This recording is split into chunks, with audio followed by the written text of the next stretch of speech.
किस तरह है ये? 20 किलो। 20 रियाल का किलो? 1 किलो। 1 किलो।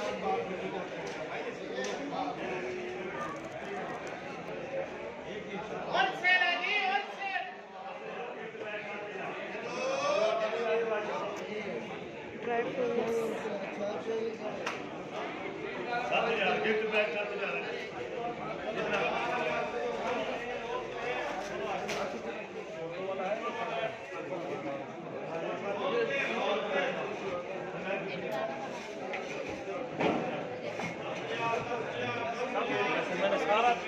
कोई दाना छोटा नहीं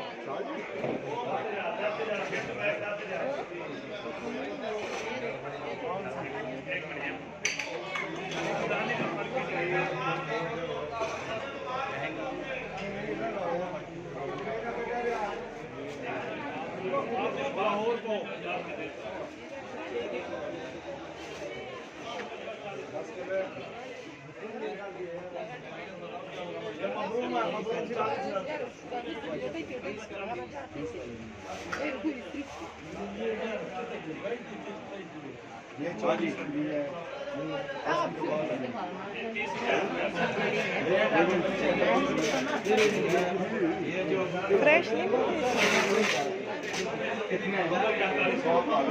फ्रेश